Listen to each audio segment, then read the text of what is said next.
Hi guys, finally, after international break we are back with Premier League Productions. With me is just like always Serjan. and my name is Patrick, and yeah, next fixture is gonna have some spectacular moments, some important things to say, but Yeah, let's start with our faces from the thumbnail. So for the very first time, Manchester United is gonna have Ruben Amorim on their bench, and another face, have a really bad chance of ever again appearing on the Premier League field. exactly. But we're gonna talk about every team just like always. Yeah, So. I mean, to be honest, I always thought that he was more of a VAR person, but in the end it turns out that he's a linesman. And for the first match of the week we have an interesting fixture, and it's between Leicester and Chelsea. That is right. And as far as I like Leicester, I won't bet on them like no penny. Just because like Chelsea is having a very good season as far for now, and I bet they will get easy 3 points. I mean, Chelsea is on the third place, but there's like a thin line. They have 19 points, and Aston Villa on 9th place has like 1 point less. Yeah. Leicester is doing well. They're doing best out of all the teams that got promoted last year, but I will have to agree with you. I think it will be difficult for them to get any points. Yeah, it's tight at the top, like in a broom room, but still, Chelsea isn't going anywhere down in this fixture. Yes, I would have to agree with you. Soon after that, we are starting our 4 p.m. Fixtures, and the first one on our list is Aston Villa versus Crystal Palace. And for me, same story as in this previous match. Aston Villa easy win, 3 points for them. I would have to agree, especially because they were on a bad run of form, and this is like a perfect day for them to catch up. Yeah. They have some losses in a row, but that's what I was talking already, because they played Champions League for the first time in ages. They're still gonna have to get used to it. On the other hand, Crystal Palace is doing really bad, and it's not gonna help them. They're gonna play this game without their best player, Eze, and also Nketiah, and I'm afraid for them this match, because I think they're gonna feel the full wrath of Aston Villa in this one, and it's gonna be like 3-4-0. Oh my god. Yeah, but on the other side, we had this like international break and more That's players. why I am saying this, because now Aston Villa is a bit rested. Yeah, so it's in our prediction, it's gonna be a smackfest. And the first match, we're going down south, and it's gonna be a fixture between Bournemouth and Brighton, like the Southern Derby. Yeah, that is right, and I would like to Bournemouth for a win in this match, so they will get maybe a bit higher, a bit like closer to the very top, to the like best 8 of the Premier League table. But after Brighton winning against Manchester City, I'm not like 100% sure. Of course not. But this time I'm taking my like hot take for a Bournemouth. I really don't know what to say, because these are two most confusing teams in Premier League to predict. They both beat Manchester City, Bournemouth also beat Arsenal, but then they lost to Brentford. And then also But that Brighton beat City, but then they lost points at some like easier fixtures, and I don't know. I just think there's gonna be a lot of goals, and I'm gonna say like a 2-2 draw at the end. Mm-hmm. Yeah, it can also end up with like lots of goals, and just with a draw, and also that match with Bradford that you said, that was a very tight match. It was 3-2 in the end. So even just the score says that. I think for like to correctly predict this match, like you need a crystal ball. Like these are two of the most random teams. So, like they can do like, anything. Anything can happen. Like we'll see. Time will tell. Yeah. And now let's see. Like you said Bournemouth, I said draw, and then like Brighton will win probably, and like embarrass us. I won't be even surprised about that. Yeah, like let's be honest. Yeah. And our next match, we're going to London. Yeah, Fulham will play with Wolverhampton, and this one is once again easy. In my opinion, that Fulham will have their third win in a row. Yeah, they're in a good position really, and they're playing really good football. Even though they lost their best player, Palinha, but like Lukic came in his place, and it's looking really good. Yeah, and they took their chances against lower teams. Yeah, but like logic would say Fulham is gonna win, but I have like a gut feeling that it's gonna even say like a Wolverhampton win in this one.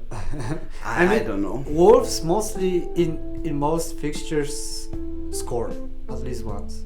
Yeah, So but they concede probably more than once, yeah, and I don't know. Well, like we already talked about like in previous videos, their issue was their schedule. And the first time they played someone who was like in the bottom part of the table, like they beat them like comfortably, like against Southampton in the last match. yeah, fully control. Yeah. So to be honest, I don't know. At the end, I'm gonna fence it again. I'm gonna say it's gonna be a draw. But like brain says Fulham, I'm saying a draw, and my gut feeling says it's Wolverhampton. So like I'm all over the place in this one, but. Yeah, let's see who will prevail. And so we are staying in London, where Arsenal will play against Nottingham Forest, the at least for now revelation of this season. Yeah, this is a kind of a derby of this game week. Both of the teams are sharing the third position with Chelsea and Brighton. They are on 19 points, all of them. Yeah. And well, in reality, home advantage in past proved important in this fixture. Arsenal is on pretty rotten run of form. Nottingham Forest, on the other hand, are flying pretty high and they are in good form, but they also lost their last match. So I don't know. I'm gonna listen to the brain and say Arsenal win on this one. Same here. And in my opinion, this match is like one of their last chances to gain some momentum with the top three. Yeah, to try to catch up on City and Liverpool, who are now already pretty decent amount of points away. Yeah, that's their chance to gain some advantage with the teams below them and try to catch up with the best ones. So they really must win this one. Yeah, and believe it or not, from what I've heard in like this international break, Arteta is now getting kind of under fire, because now Arsenal fans are wondering, well, is this like the limit that we would achieve under Arteta? Yeah. I would say it's like a dumb talk and let it be, especially now, but I don't know. I mean, their losing point streak like before was mostly also caused by some like lower form. Yeah, and injuries also. And injuries, lots of injuries. And also some red cards also. And dumb red cards also. Yeah. So yeah, I would say like it's just keep it as it is.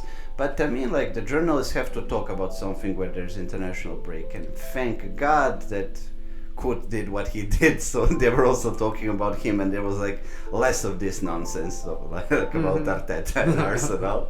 So we have our last 4 p.m. fixture, which is Everton with Brentford, and for me, I would bet on Brentford winning this one. They really proved themselves that they really want to fight, and Everton proved that their mind is like on some other place, mostly especially when they lose goals. I mean, with the kind of coach they had, like I'm surprised that even their head is in the right place. But yeah. I mean, I am kind of afraid, because they've been known to physically bully this type of teams, such as like Brentford, who play like different type of football, more with more flair and stuff. And Everton is just about like kick the ball up front and kick the player if he passes you. So this is like my like fear, but I'm gonna agree with you. I'm gonna say it's a Brentford win. Even though I might should have said like Everton is gonna win, and I'm gonna jinx them, same as I did like with Southampton. Well, everyone sometimes makes some like hot takes. Well, if someone told you at the beginning of the season that we're gonna talk about Manchester City losing 4 games in a row, Uh, I would be very shocked, and 100% I won't believe that, and especially that saying that their match against Tottenham will be like a rematch after EFL Cup, which Tottenham even won, as we remember. But like Tottenham this season is like very mixed emotions club, just like every season, because they won with City, they won very nice with Aston Villa, and then they can lose with like anyone once again. And I'm pretty curious how Manchester City's player will behave, how they will feel after international break. And yet I will bet still on Manchester City, but I'm kinda losing faith. I mean, I kind of agree with you because it's hard. Like I think that the injuries took a lot of toll on City, but now at least they're gonna get De Bruyne back, and Tottenham will play without few players. Also, most especially Van der Ven, because like he's their probably best defender actually right now, yeah. And I don't know. I'm gonna have to be boring and say City also, because this is also for them like a chance to start turning the season around. Like if they lose 5th one in a row, and let me remind you, Guardiola didn't lose 4 in a row in his career, and it happened now. So like 5 in a row would be a spectacle. It is right now, even with the 4, but yeah, we will see what will happen, what are going to be the rumors if they lose points. Like even like a draw will be like a shock, and a gift for Liverpool once again. Yeah, that we will gladly take. And we have finally ended with Saturday, so we are with Sunday, and the first match is gonna be Southampton with Liverpool. Yeah, I hate these early kickoffs because they're like pretty much prone to like making surprise results. But I think like the quality is too great. Like the margin in quality is too great here, and like they can play in 3 a.m. and I'm still gonna say Liverpool win. Like easy 3 points for them. Like what else can we say? Liverpool only drew 1 time with Arsenal with 2-2, and we lost to Forest somehow 1-0, and but rest was like smack win after win, both in Champions League, both in Cups, and in Premier League. And this will stay. Yeah, I mean this is like an easy comeback after international break. Hopefully. Hopefully, yeah. And in the last segment about Tottenham, you said that they could lose to anyone, and yeah, that's what happened last week. They lost against Ipswich, who is now playing against another team. Well, surprisingly, that's still in the bottom tier. It's Manchester United. Yeah, and if I would be Amorim, I would love to play my first match against Ipswich. Easy team.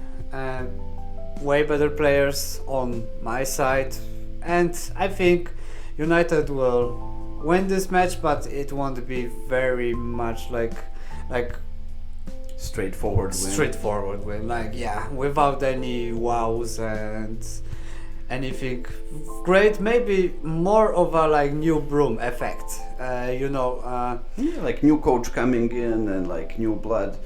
I mean, to be honest, we even felt that a bit with like Van Nistelrooy as an interim. They started to play like a bit more freely, I guess, and it was a bit of a fresh air in the changing room of Manchester United. And we will see now how everything will turn out. It's a new chapter in this club once again.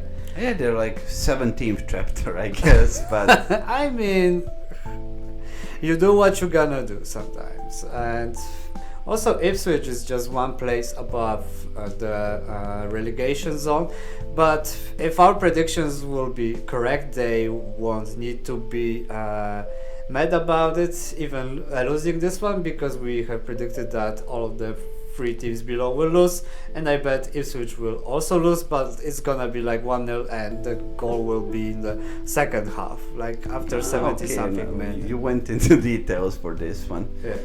I don't know. I'm afraid to call a surprise here, but so I have to agree with like United win, but I don't know how it will come, to be honest. Like, I mean, I would have to agree also like in the like new coach, fresh blood, and all of this. Yeah. And I don't know. I maybe go for like a 1-3 win.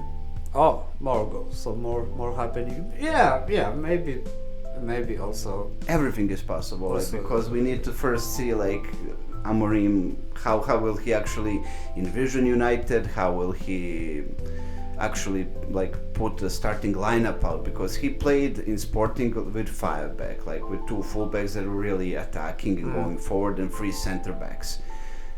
I can't envision this with United, with the current like defenders that they have. So let's see what will he set up, and well, we'll see with the winter. Like, will he bring in some new players? Like, exactly, yeah. If he would like to have same idea, same tactics in United, he will need to go for some little shopping in the winter. So yes, because like with this current squad, like he won't be able to do that. yeah, or maybe he has something else in up his sleeve. mind. Yeah, but usually coaches stay with like the with their preferred gameplay. options and with all of the like thoughts in the mind. Exactly. And the last fixture of this match is gonna be Newcastle with West Ham, and it's gonna be on Monday also. So I think that we haven't seen for a while, but it's back. Yeah, we now have to carry on after the international break. There's gonna be 3 days of football in England, and this one is like an interesting match. Newcastle finally woke up. They have 3 wins in a row.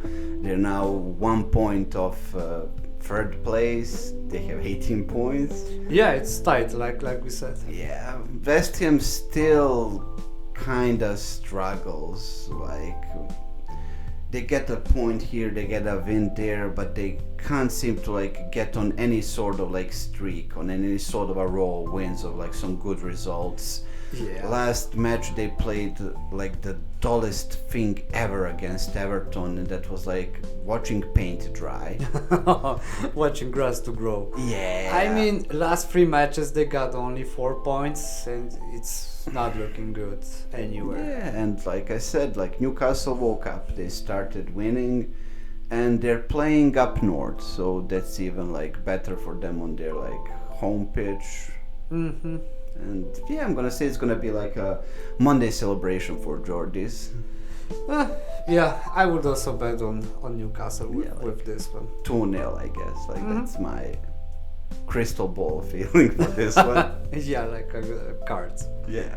So guys, that was our predictions for the next fixture of Premier League. Leave us a comment and like this video if you like it, and just like always, see you next time, and take care. Don't forget to subscribe.